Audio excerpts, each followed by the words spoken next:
melihat kondisi Gibran sekarang, ya memang pada akhirnya kami pun dari BEM langsung merespon saat itu, mungkin jadi BEM yang pertama merespon kali ya. Kita ditanyakan apakah mewakili kami gitu. Melihat Gibran ini ya menurut kami bukan mewakilkan kami, tapi malah justru menjadi suatu momok yang akhirnya anak muda ini malah ikut-ikutan untuk semakin dicerta berpolitik.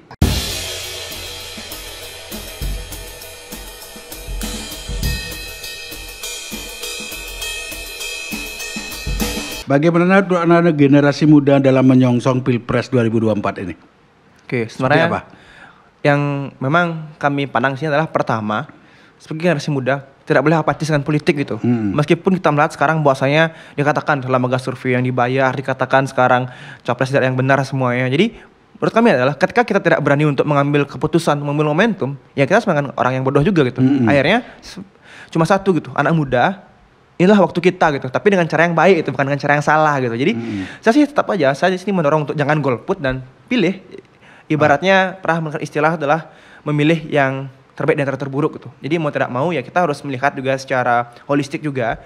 Minimal kita bacalah visi misi beliau-beliau ini gitu. Jangan sampai nanti kita hanya memilih karena berdasarkan contoh nih di Bali nih hal yang menarik itu.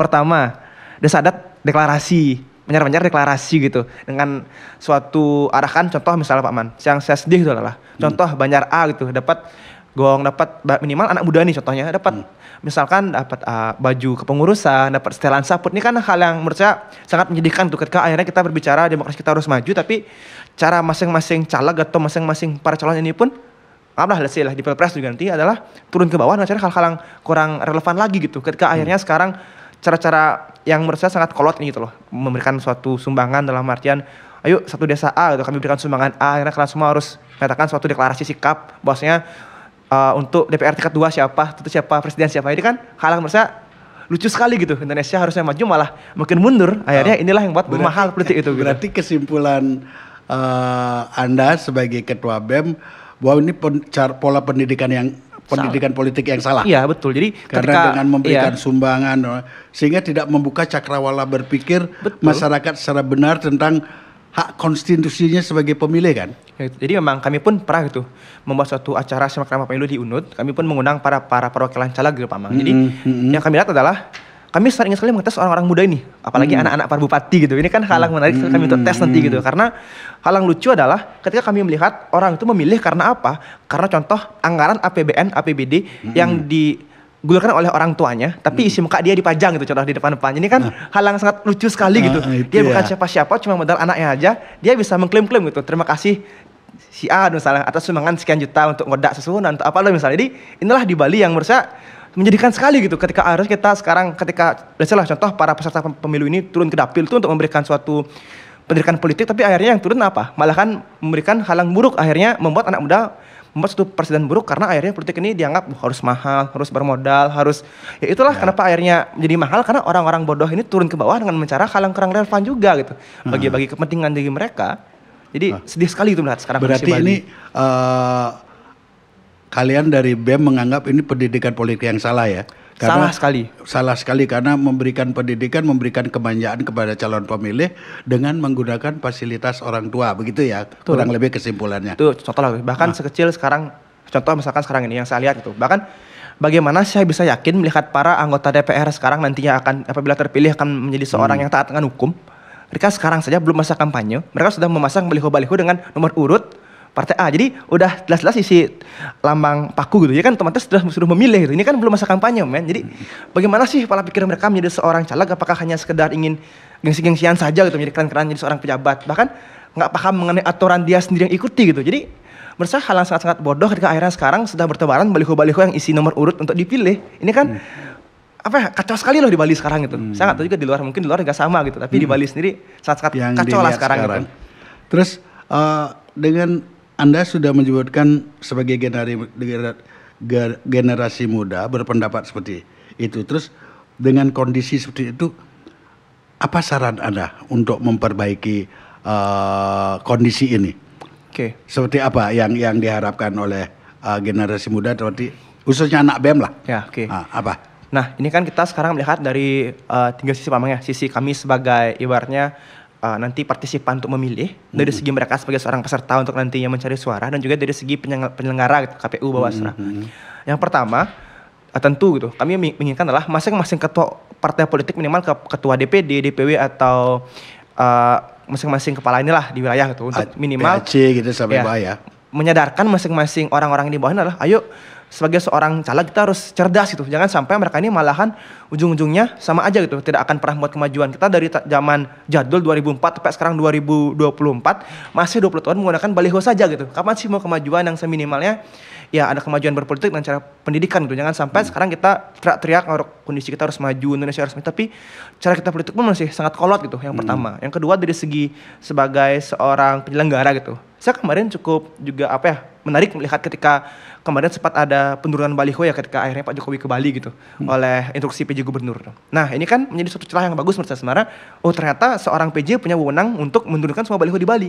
Ini kan belum masa kampanye. Kenapa sih akhirnya dibiarkan begitu saja? Akhirnya menjadi pro kontra di masyarakat, diisukan untuk salah satu partai yang diturunkan. Tapi ini kan dalam artian ternyata selama ini si PJ ini tuh punya wewenang tinggi untuk menginstruksikan Satpol PP untuk itu semua diturunkan karena memang jelas ini belum masa kampanye tapi kenapa sudah bertebaran baliho-baliho seperti misalnya. Dan yang kedua itu di ketiga sebagai seorang peserta gitu, saya mengajak anak muda di Bali sekarang untuk ayo kita cerdas, jangan cuma karena kita sulit di Krama Banjar atau mungkin apa gitu kita diberikan ibu-ibu nih baju PKK misalnya atau pemuda setelan sapur itu jangan cuma karena itu kita mau turun untuk memilih.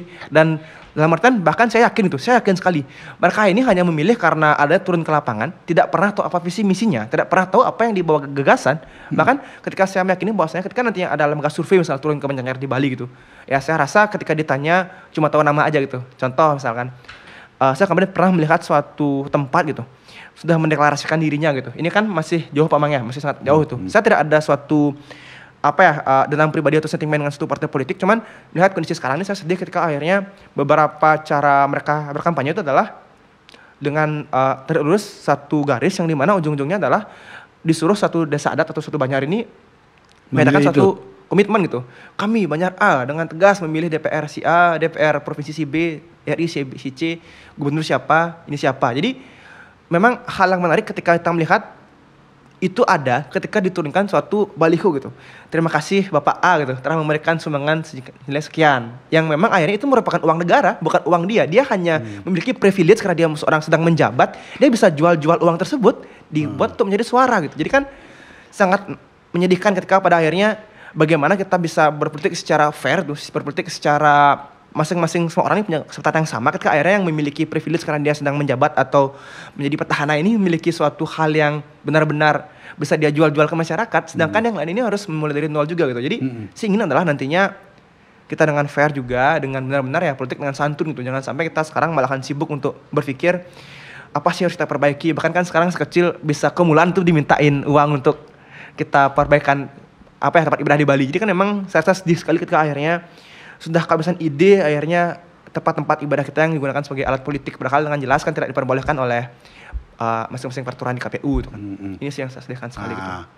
Kalau seperti itu kondisinya, apakah BEM atau organisasi kemahasiswaan lainnya ya tidak mempunyai inisiatif atau menginisiasi, paling tidak memberitahu yang seangkatan atau selevel, seusia, untuk jangan berpolitik seperti yang dijelaskan tadi? Ada enggak upaya dari BEM? Mungkin dengan aliansi BEM antara BEM UNUD, BEM Undiksa, Undiknas dan lain sebagainya untuk menyampaikan atau menyamakan persepsi, terutama karena dari pemahaman kami pemilih aktif nanti di 2024 itu dari 204 juta pemilih itu 52% itu anak muda loh. Betul. Apakah tidak ingin merubah paradigma ini dengan BEM sebagai leading sector atau organisasi anak muda yang akan memimpin bangsa ini ke depan untuk melakukan perubahan dengan mensosialisasikan hal-hal yang seperti dikatakan tadi? Oke. Jadi mungkin pertama izin kami juga dari BEM Udayana telah menyelenggarakan kegiatan simak ramah pemilu yang memang kami pun sudah jelas karena ketika mengundang masing-masing partai perwakilan pun kami mengundang juga masing-masing ketua DPW atau ketua DPD-nya gitu. Memang kami pun menyampaikan kepada beliau semua ini, ayo kita rubah sekarang cara kita berkampanye. Tapi memang pada akhirnya tidak semua mengikuti dan tidak semua juga tegak lurus itu. Karena kan pada akhirnya mereka melihat sekarang fenomena Indonesia memang secara realnya pun ya inilah kondisi sekarang kita di masyarakat. Memang hal-hal yang bersifat lebih dikenal atau lebih visual tuh lebih bisa menjanjikan untuk memenang gitu. Karena saya pernah melakukan satu riset, bahkan ini sekecil di kampus sendiri tuh. Karena kan kampus juga ada gini Pak Manah, kampus juga ada pemira gitu, ada pemilihan ketua BEM misalnya contohnya. Jadi saya sempat riset di kampus, orang-orang itu lebih memilih orang yang populis, orang yang terkenal dan juga tidak pernah ingin untuk sekedar melihat visi misi mereka tuh dicuekin gitu. Bahkan saya yakin sekarang pun tidak semua anak muda melihat visi misinya 3 capres ini gitu. Memang pada akhirnya yang harus kita buat adalah hari ini pun kami dari BEM sedang juga menggodok juga teman-teman juga sedang membuat suatu cara untuk kita membuat pendidikan politik, dan memang kami pun sekarang seringlah kawan-kawan ini sekarang turun ke masing-masing wilayah dengan cara sekecil kami membuat suatu acara-acara dengan KPU. Kami pun juga membuat suatu event-event yang memang pada akhirnya dengan tujuan untuk membuat anak muda ini sadar bahwasanya tidak baik untuk kita hanya sekedar menerima sumbangan. Tapi ada hal yang juga lebih menarik adalah ketika mereka menyatakan ini adalah bentuk yang konkret gitu. Ini kan satu hal yang lucu ketika akhirnya mereka bilang gini kepada saya gitu. Oh ternyata memberikan sumbangan ini bentuk yang konkret, karena biasanya ketika dia terpilih dia lupa dengan masyarakat. Makanya dia butuh, ibaratnya kita beli mobil tuh DP tuh loh. Karena untuk DP makanya kan wah berat juga ini Pak. Jadi emang akhirnya ya inilah sudah terlanjur dibuat sistem yang akhirnya anak muda yang berpolitik pun berkesinambungan seperti itu ya. Ketika ada anak muda yang masuk politik dengan cara dia nyaleg pun juga sama, masang baliho. Jadi kan waduh kacau ini. Memang susah juga gitu.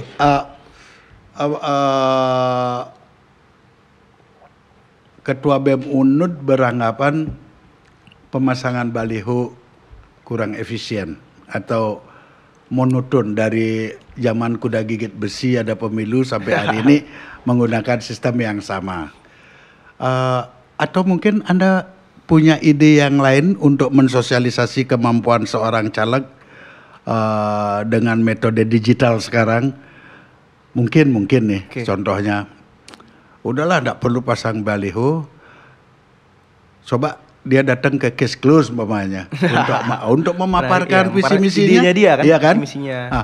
Kan jauh lebih elegan daripada hanya coblos nomor ini pasang gambar orang lain atau pasang gambar bapaknya gitu misalnya. Contohnya kan seperti itu. Apakah seperti itu harapan dari anak muda atau seperti gimana gitu? Ya. Nah, melihat juga kemajuan zaman sekarang memang termasuk juga beberapa sosial media yang memberikan suatu layanan iklan gitu. Adalah hal yang menarik. Saya melihat kemarin sempat ada data dari Meta misalnya. Jadi top dari beberapa iklan yang masuk atau iklan-iklan ini adalah iklan politik semua gitu. Masing-masing saya tidak ingin sebut merek, tapi intinya adalah iklan dari salah satu capres gitu yang memang sangat masif. Dan juga sebelah satu cuplikan kemarin ketika apakah itu suatu rapat saya kurang tahu juga, tapi salah satu anggota dari partai itu menyebut bahwasanya apakah tidak ingin partai kita untuk mengikuti cara-cara yang lain. Dalam tanda kutip itu adalah saya sering melihat adalah adanya besar-besar politik gitu.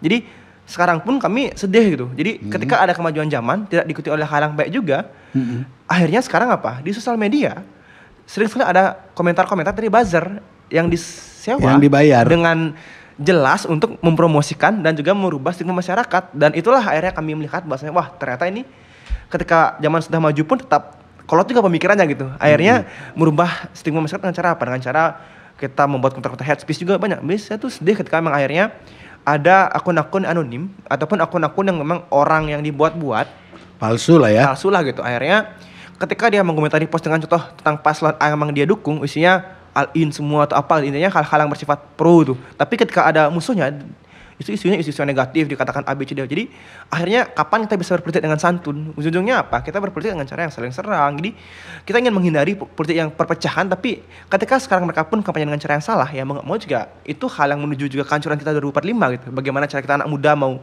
masuk ke politik ketika pun kita jadinya skeptis karena ini kita pun sekarang dicocoki dengan pendidikan politik yang sangat buruk gitu. Akhirnya kami pun berharap apa yang kami inginkan adalah ketika nantinya masing-masing calon ini atau mungkin entah capres, entah caleg gitu, mereka memberikan satu gambaran, turun ke dapil tuh oke, saya senang turun ke dapil. Tapi dalam artian apa?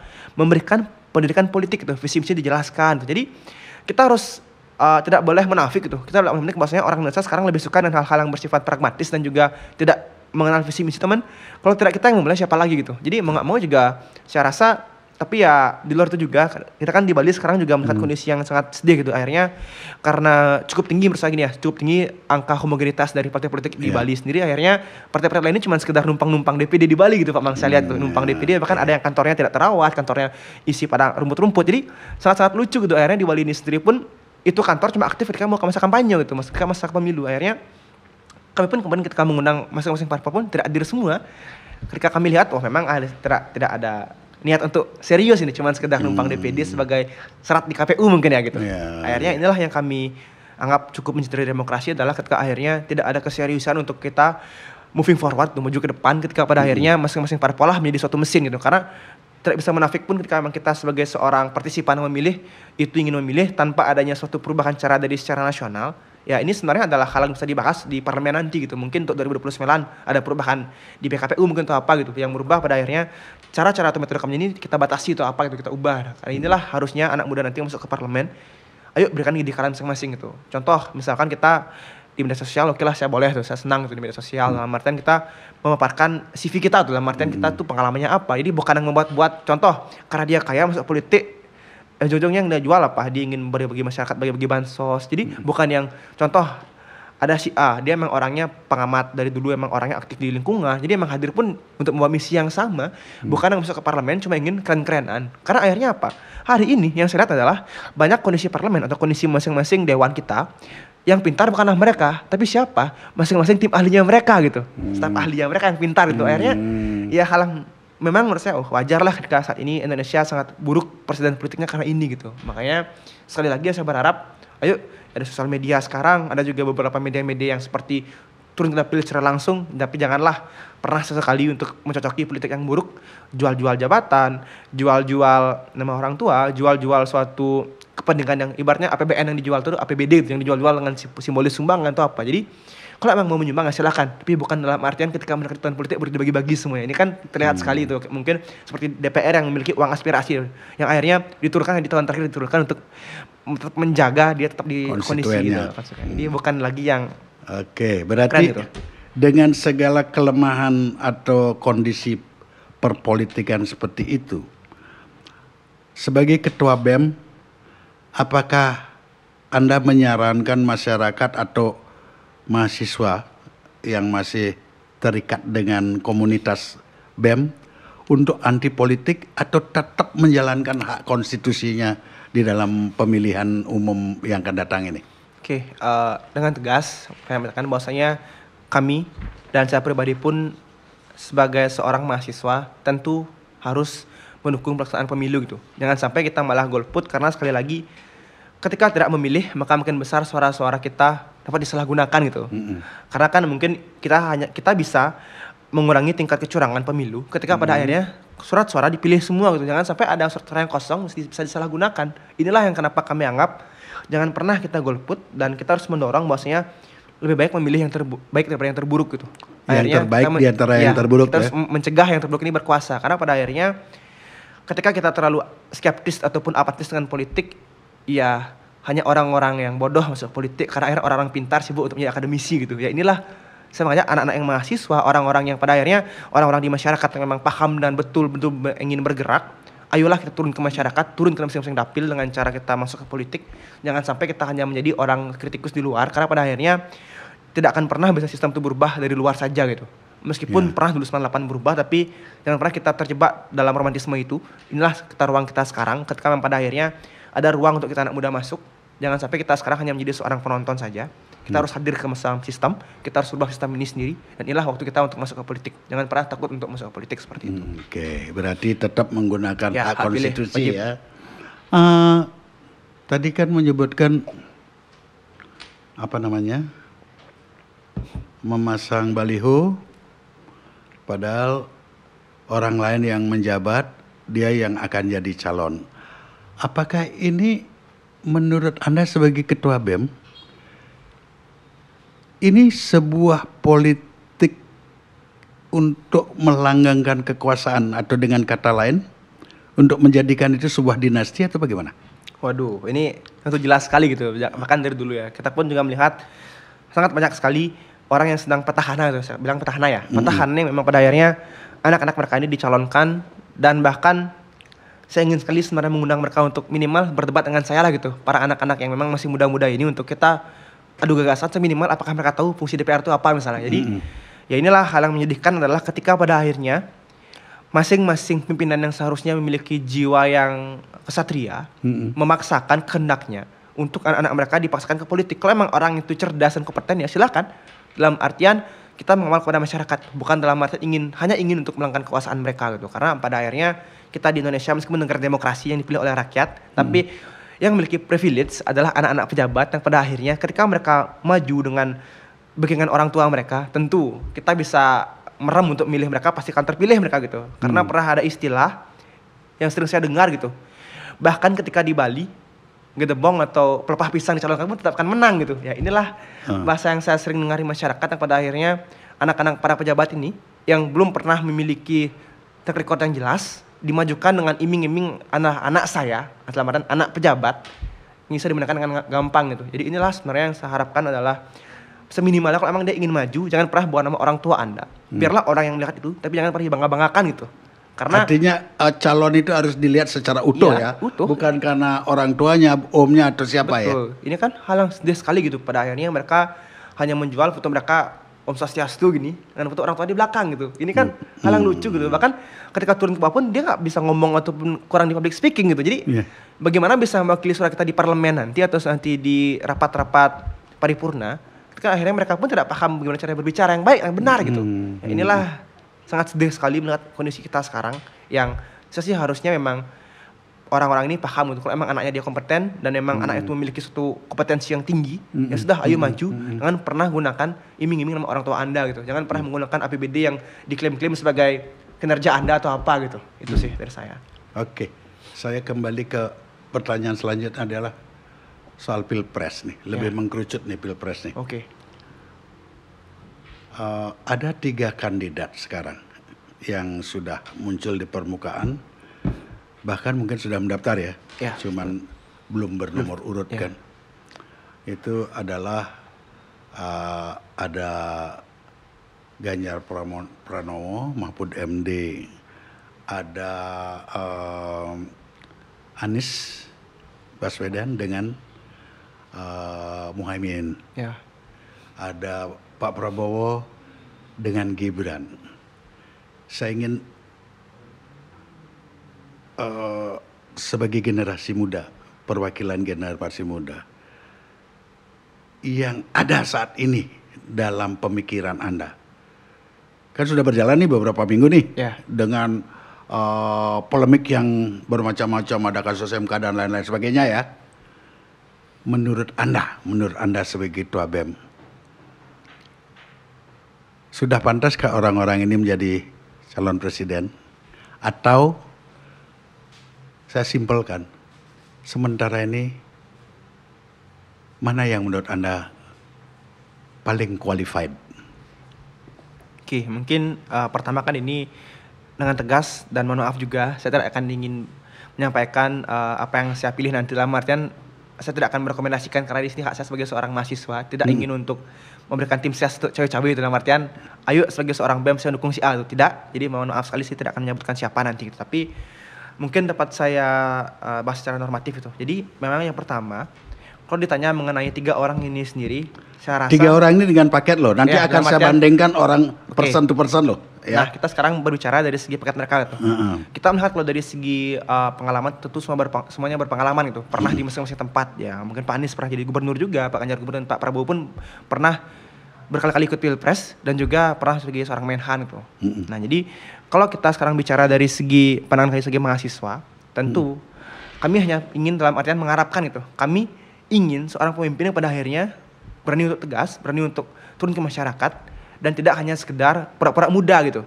Karena ketika pada akhirnya sekarang ada sesuatu narasi milenial ini sekarang ingin dijual-jual terus, jangan cuma diklaim-klaim aja dong gitu. Sekarang cuma disebutkan bahwasanya ayo milenials harus kita ambil suaranya, milenials nih, saya milenials banget nih gitu. Tapi harus hadir dalam artian ketika saya melihat masing-masing visi misi dari beliau-beliau ini bertiga, bahkan beberapa hal saya lihat memang tidak realistis gitu. Tapi di sisi lain ya mungkin itu adalah suatu ide dan gagasan yang mungkin memang untuk mencari simpati orang-orang di masyarakat itu. Tapi di sisi lain adalah saya kurang melihat beberapa gagasan yang relevan dengan masa sekarang di bidang lingkungan misalnya dan juga di bidang pendidikan gitu. Jadi saya rasa masih sangat-sangat ngambang jawabannya, terutama kalau kita ngomongin anak muda, kita ngomongin pendidikan. Karena kan sekarang contoh gitu, APBN kita 20% itu untuk pendidikan, tapi pada akhirnya sekolah masih berbayar, kampus negeri pun bayar SPP gitu, yang harusnya tidak boleh gitu kan.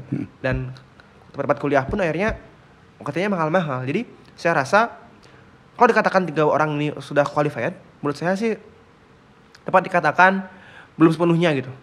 Karena memang pada akhirnya apa yang mereka bawa, saya rasa belum benar-benar bisa masuk ke mahasiswa, belum bisa masuk ke generasi muda, ke pemuda. Karena pada akhirnya saya belum lihat gagasan yang konkret dari mereka untuk turun ke masyarakat langsung gitu.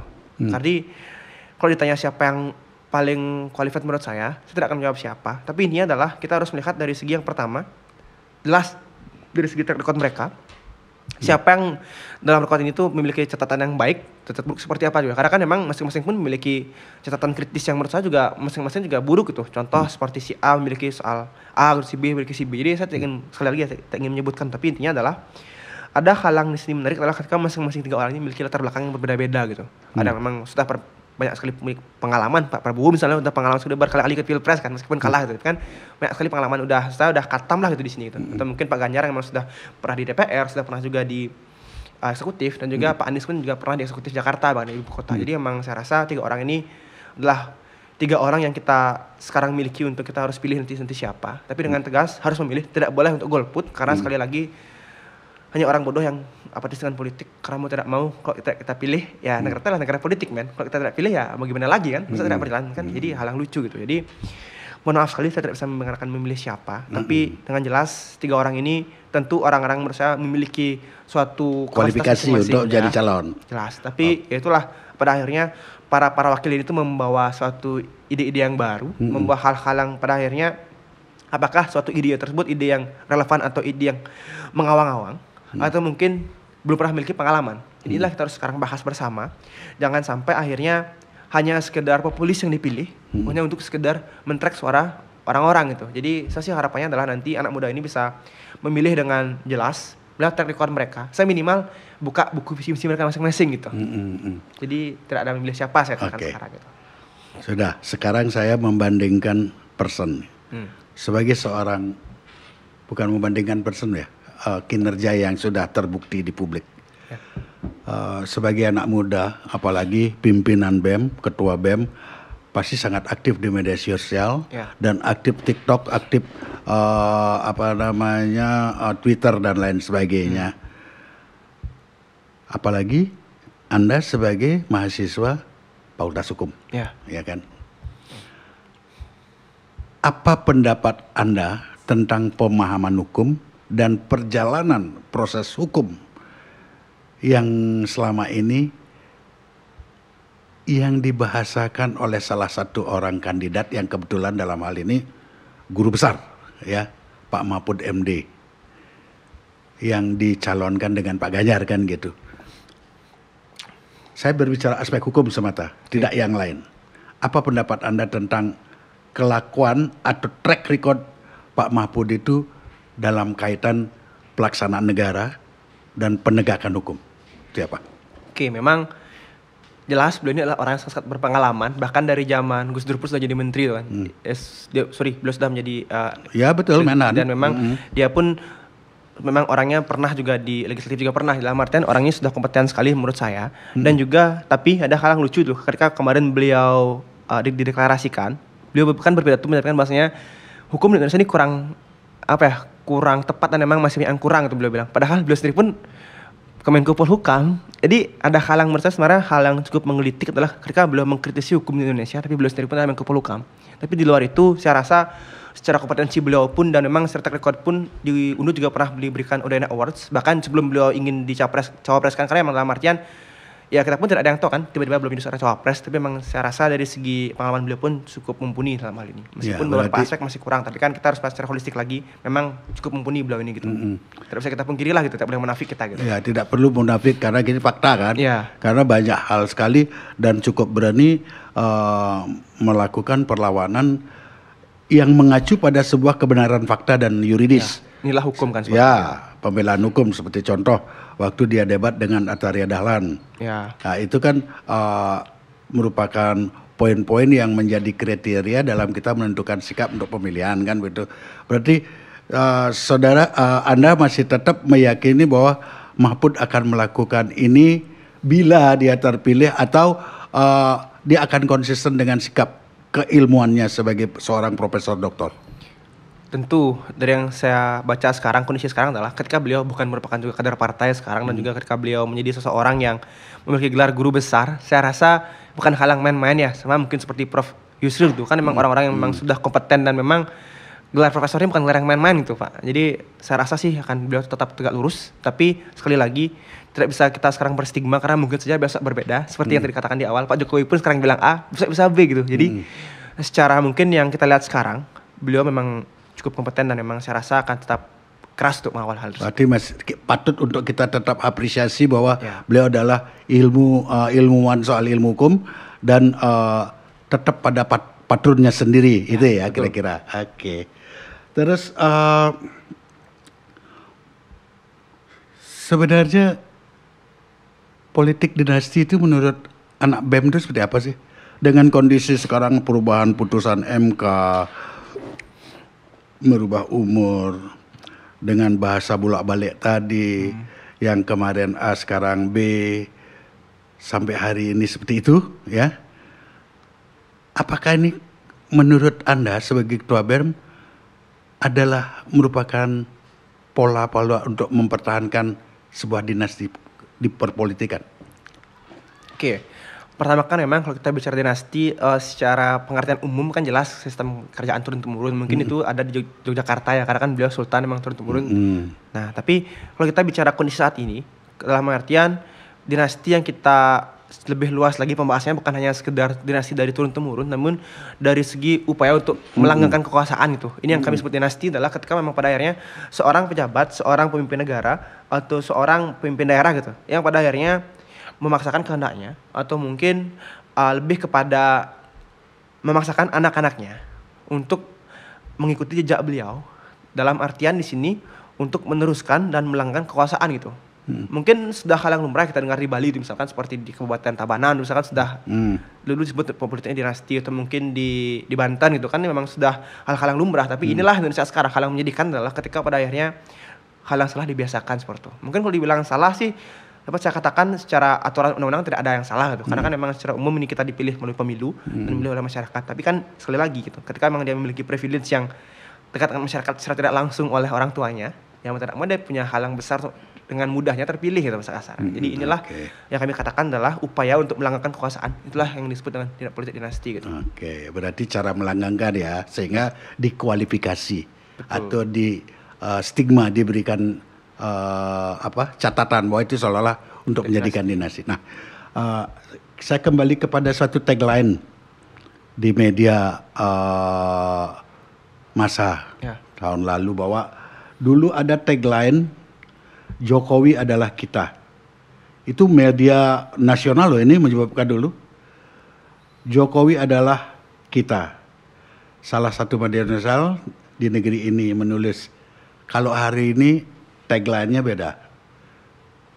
Jokowi bukan kita lagi. Apa pendapat Anda soal ini?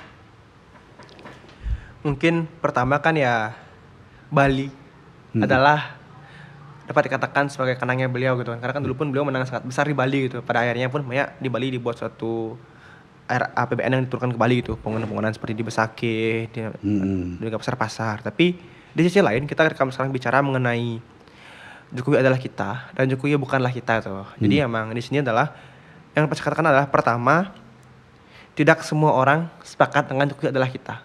Dan tentu ketika memang seorang presiden ini gagal atau seorang presiden ini tidak berhasil untuk memimpin negara yang dia bawa sekarang, bukan adalah kita, memang bukanlah kita gitu. Karena pada akhirnya dia sebagai seorang presiden tidak berhasil untuk menyelesaikan tugas-tugasnya dengan baik gitu. Itulah kenapa pada akhirnya saya rasa tidak semua orang sepakat dengan tagline Jokowi adalah kita gitu. Ya silakan itu media massa, tapi memang saya akui di masyarakat sekarang tingkat seperti survei kemarin kan cuma 20% ya ketidakpuasan ya menurut lembaga survei. Tapi tidak tahu juga apakah itu oke atau tidak independen kan tidak tahu juga tuh. Tapi bahasa kasarnya adalah ketika memang kemarin pun hanya 20% ketidakpuasan, jadi saya rasa munculnya tagline ini sendiri semakin hari akan semakin meningkat juga.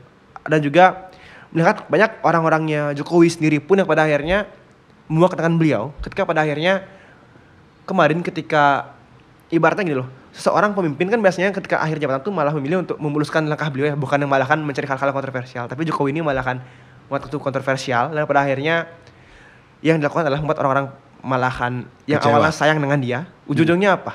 Skeptis, benci dan juga bahkan benar-benar marah dengan dia gitu. Yang mungkin awalnya bahkan orang dekat dia seperti tim sesnya dia sendiri, orang-orang dekat dengan dia, akhirnya apa?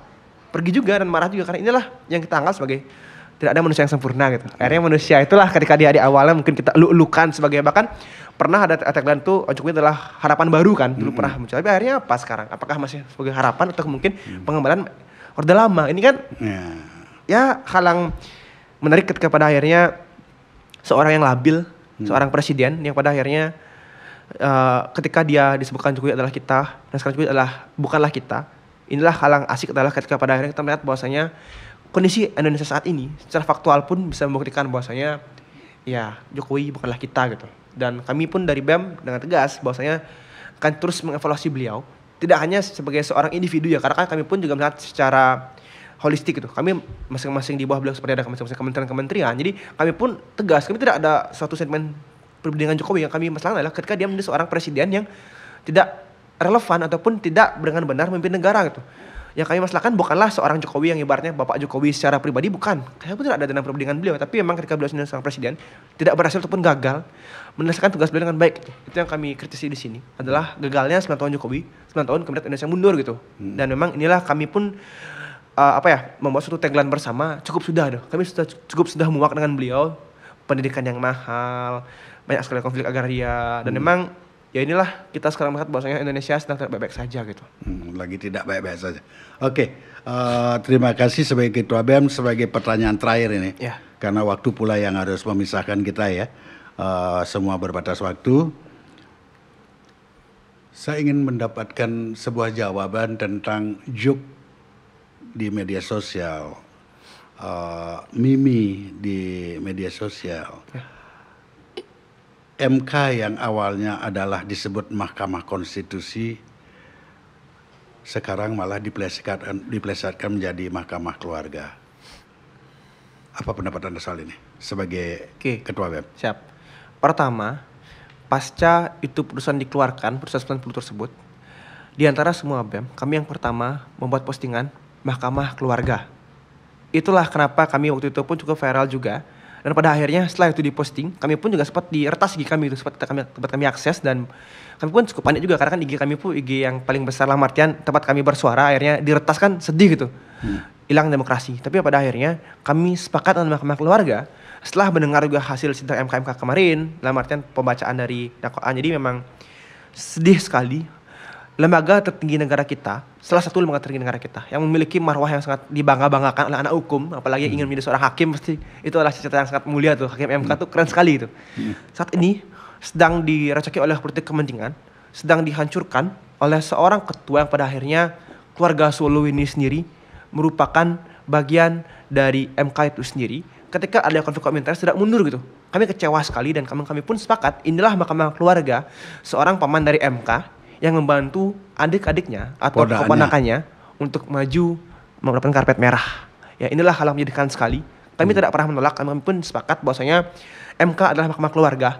Kami juga ikut mengeluarkan tagline tersebut karena kami pun sedih melihat Indonesia saat ini. Lembaga konstitusi kita diinjak-injak oleh seseorang yang dari keluarga yang sama demi kepentingan politik dia sendiri. Akhirnya nama MK, marwah MK diperjualbelikan dan akhirnya seperti ini sekarang. Oh, berarti Anda sangat kecewa dengan situasi ini, dengan sehingga merubah Ketua MK. Simbolik dari kepada Ketua MK itu secara kelembagaan betul, MK akhirnya kena kan? Ya betul sekali. Sangat kecewa dengan ini sehingga menjadi bahasa plesetan dari Mahkamah Konstitusi yang menjadi kebanggaan, menjadi Mahkamah Keluarga yang menginjak-injak harkat dan martabat kan akhirnya demi kepentingan, demi sebuah kepentingan. Entah itu politik, keluarga, apapun namanya. Betul sekali. Oke, terima kasih Gede atas kehadiranmu. Karena itu merupakan pertanyaan terakhir, maka podcast pada hari ini saya tutup. Semoga apa yang kita bahasakan ini menjadi edukasi kepada adik-adik kita atau kepada masyarakat umum di pemirsa dari Case Close ya. Saya tutup dengan Prof. Santi. Om Santi, Santi, Santi, Om.